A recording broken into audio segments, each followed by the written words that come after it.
Pessoal, bom dia, é um prazer novamente estar com vocês. Hoje iniciando mais uma semana de aula, de aprendizado. Espero que todos vocês estejam bem. Desde já eu parabenizo a você que tem se comprometido, tem tido responsabilidade, tem tido comprometimento com as aulas, respondendo e entregando em dias. Então parabéns para você. E para você que não tem acompanhado, que não tem feito, comece a fazer, é importante, isso aí para a vida acadêmica de vocês, tá bom? Então vamos lá, pessoal, começando com mais uma aula. Hoje, como de costume, como de sempre, a gente sempre começa com as correções e também falando um pouquinho de elementos climáticos, tá bom? Tenho em mãos o livro didático, a página 14, e vamos lá. Pessoal, é bem bacana isso aqui, porque a gente vai ver as questões aí sobre os climogramas, tá bom? De Timbó, aqui no Canadá, e de, Timbó, na República da Guiné, que está aqui em cima, e de Vermelho, no Canadá. Antes de mais nada, vamos compreender como ler um climograma.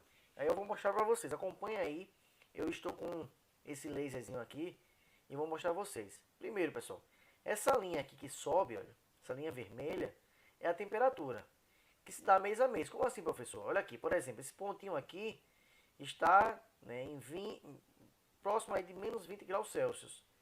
Esse lado direito aqui mede-se os graus. E, então, no mês de janeiro, tá aqui, foi registrada uma temperatura de aproximadamente aí menos 20 e poucos graus Celsius. Em fevereiro, ela sobe, Em março, continua subindo. Em abril, já fica próximo de zero. Em maio, está em torno de quase 10 graus Celsius. E aqui, junho, e julho e agosto são os meses um pouco mais quentes lá no Canadá. Beleza?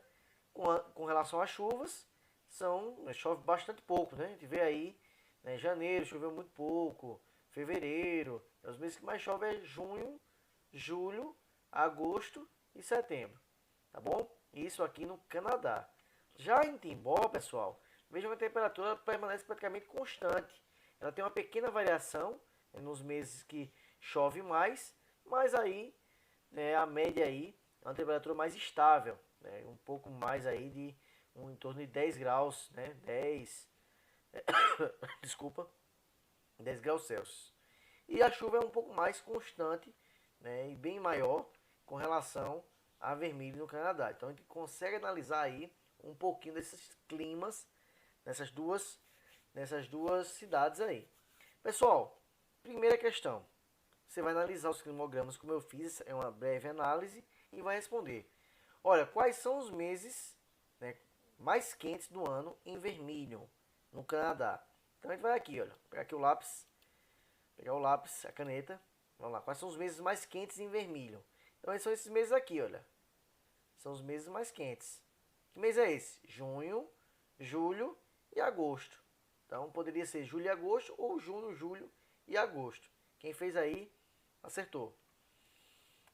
Quem fez igual a mim, E em Timbó, pessoal, qual é os meses mais quentes? A gente vai pegar aqui, olha. Esses dois meses aqui são os mais quentes. Seria o quê? Março e abril, como está aqui, olha. Beleza? Março e abril, julho e agosto. Não tinha mistério aí, não tinha o que fazer. Letra B. O que significa a diferença entre a curva acentuada da temperatura em vermelho e a trajetória mais retilínea? Ou seja, significa que em vermelho há uma variação muito grande da temperatura, ela começa muito baixa, sobe e baixa novamente. Já em Timbó não, ela é constante o ano todo, tá bom? Olha aqui, ó. Significa que em vermelho a temperatura é mais variável no decorrer do ano. Em Timbó não, ela é mais constante. Também não tinha mistério aí para responder a letra B. Pessoal, letra C. Em qual das duas localidades há mais precipitações? Chove mais aonde? Em Vermelho ou em Timbó? Isso está bem na cara, Olha aí as barrinhas azuis. Chove mais em Timbó, tá bom? Então colocaria Timbó aí na resposta da letra C. E agora entramos no livro de atividades, pessoal. Vamos lá. Para responder o livro de atividades, vocês precisariam analisar essas imagens da página anterior. Tem essas imagens aí. E eu vou logo para a pergunta, né?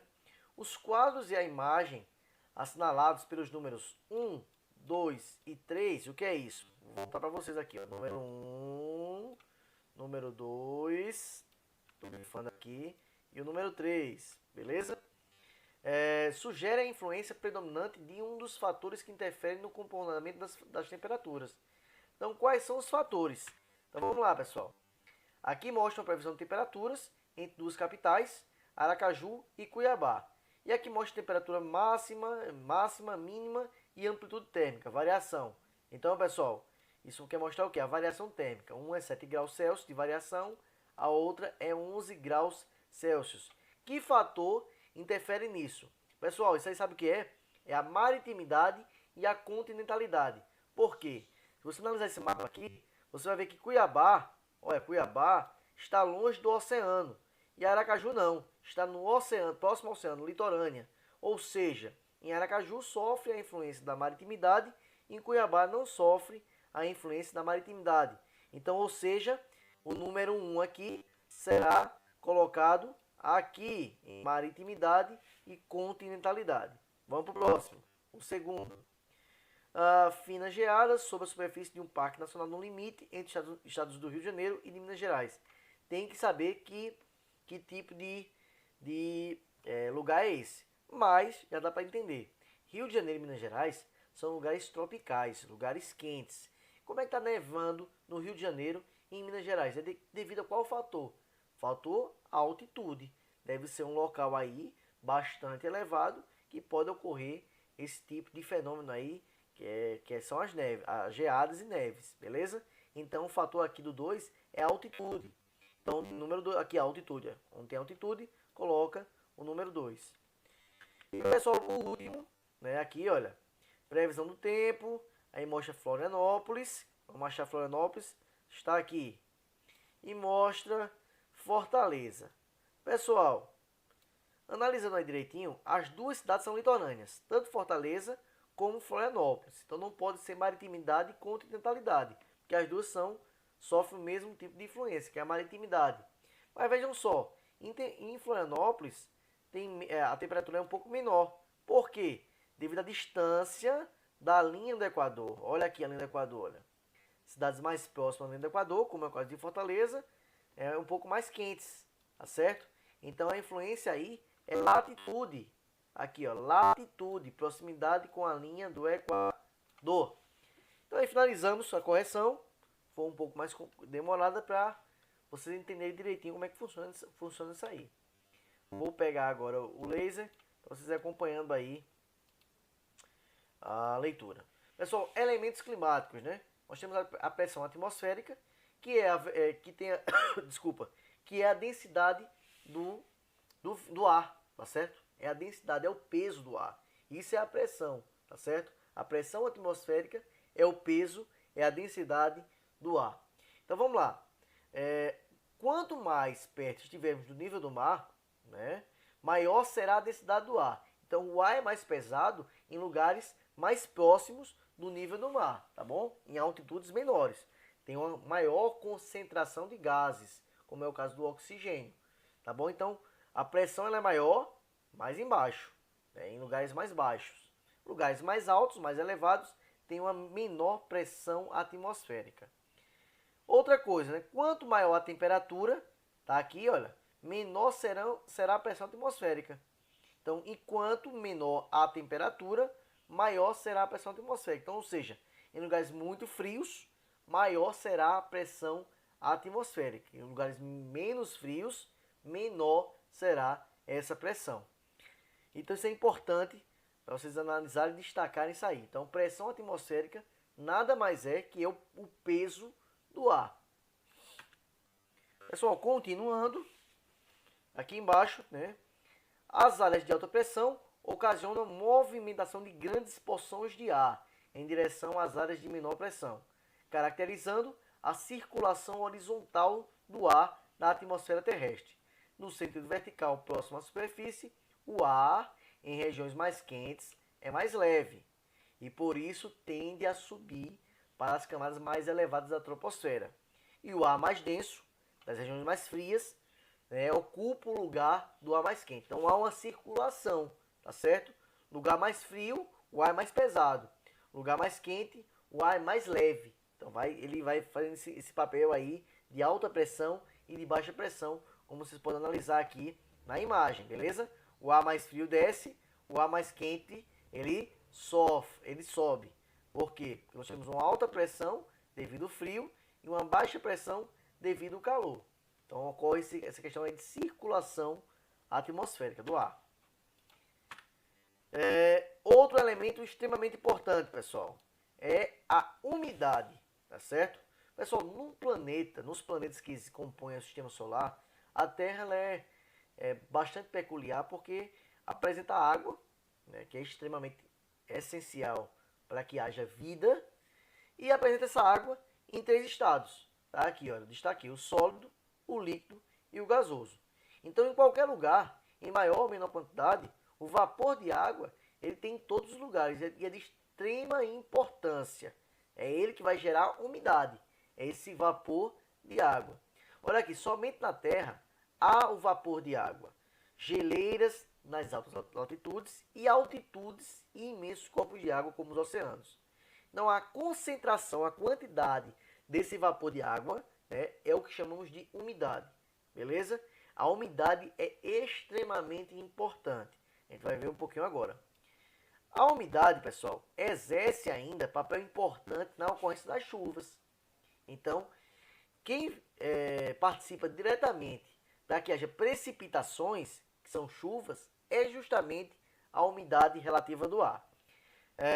Deixa eu ver. A água, ela passa do estado líquido para o estado de vapor por ação do Sol, da energia solar. Está lá em líquido, mas o Sol vem ali, né, e age para que essa água ela saia do estado líquido e entre no estado gasoso aí, em vapor de água. Este incide sobre os corpos de água existentes na superfície terrestre, principalmente os oceanos, mas também sobre os mares, os lagos, os rios, represas. Então, assim, a umidade segue para o ar atmosférico. Então, vejam só, o Sol incide sobre as águas, seja o mar, seja rios, represas, transforma em aquela água em estado gasoso. E aí essa umidade, que é transformada em vapor de água, sobe aí para o ar atmosférico. A quantidade de água em forma de vapor que o ar atmosférico pode armazenar depende de sua temperatura e pressão. Desse modo, quanto maior a temperatura, maior será a quantidade de vapor de água que o ar poderá reter, aumentando o ponto de saturação do ar atmosférico, que é o ponto a partir do qual o ar não consegue mais reter umidade. Então, quando o ar fica muito pesado, não consegue mais ter umidade, reter essa umidade, aí começa o quê? A precipitação, tá certo? Começam as chuvas. Continuando, o aquecimento da água presente na superfície terrestre provoca a evaporação. Isso eu já falei, né? Esse aquecimento aí provoca a evaporação. Olha, então, com isso, o vapor de água passa para o estado líquido. Depois, quando as nuvens atingem o ponto de saturação, ela volta para o estado líquido, formando pequenas gotículas que vão se acumulando e dão origem às nuvens. Quando essas nuvens estão muito carregadas, as gotículas se juntam. Então, quando elas estão muito carregadas, vão se juntando e se precipitam em forma de chuvas. É aí que ocorre as chuvas. A água que estava no estado gasoso volta a estar no estado líquido. Mas também, essa água aí, ela pode, ficar no estado sólido, tá bom? Olha aqui, ó. Se as temperaturas forem muito baixas, ocorrerá a solidificação das gotas de água, tanto na própria nuvem quanto durante as chuvas, o que pode dar origem à neve e ao granizo. Então, as nuvens ali podem carregar também o granizo e a neve, devido às baixas temperaturas que ocorrerem ali, na troposfera. É possível também dividir as chuvas em 3 tipos. Então calma aí para a gente entender quais são esses 3 tipos. O primeiro deles é a chuva frontal. Destaca aí. É quando uma massa de ar frio se encontra com a massa de ar quente, né? E aí ocorre grandes temporais. Tá bom? Olha aqui, o ar quente, né, se choca aí, se encontra, né, com o ar frio. Tá aqui o ar frio e o ar quente. Beleza? É uma chuva frontal. Ela não se origina no seu próprio local, ela se origina de outros locais. Chuvas locais ou convectivas. É as conhecidas chuvas de verão. Então ocorre muito isso aqui, né? São rápidas, vêm acompanhadas de raios, de trovões, e são formadas nos próprios locais. Por isso, no local ou convectiva. A gente vê muito isso aqui no Nordeste, né? Aqui na nossa região tem muitas trovoadas. Essas chuvas fortes de verão, chuvas com raios, tá bom? É as chuvas convectivas ou locais. E a última é a de relevo ou orográfica. Nós temos aqui o caso de Garanhuns, que está em cima do Planalto. É quando, né, essa massa de ar ela encontra uma barreira. Olha aqui a imagem. Tá? Aqui a nuvem, ela encontra essa barreira e acaba precipitando aqui devido a essa questão dessa barreira. A barreira impede que a nuvem ela passe com todo o seu vigor e aí ela, né, acaba descendo um pouquinho essa nuvem e precipitando. Beleza? Então, é outro fator aqui, é uma chuva que ocorre em cadeias de montanhas, em áreas mais elevadas, tá bom? Chuva orográfica ou chuva de relevo. E aí a gente finaliza, pessoal. Qualquer dúvida aí, estamos aí à disposição para tirar. Que é um assunto mais complexo, fala de tipos de chuvas, fala de precipitações, umidade, pressão do ar, qualquer coisa, à disposição. Tem o livro de atividades, página 10 e 11, que a gente vai fazer também na hora do desafio de hoje. Temos o livro didático, página 19 e 20, entrega até amanhã, tá bom? Aí hoje teremos o Tira Dúvidas, mais a hora do desafio, que é isso aqui, ó, isso aqui de cima, página 10 e 11, na hora do desafio, às 10h30 pelo Zoom. Então eu aguardo vocês às 10h30 para tirarmos dúvidas sobre a aula e também fazemos aí a hora do desafio. Então fiquem com Deus, até mais tarde, tchau, tchau.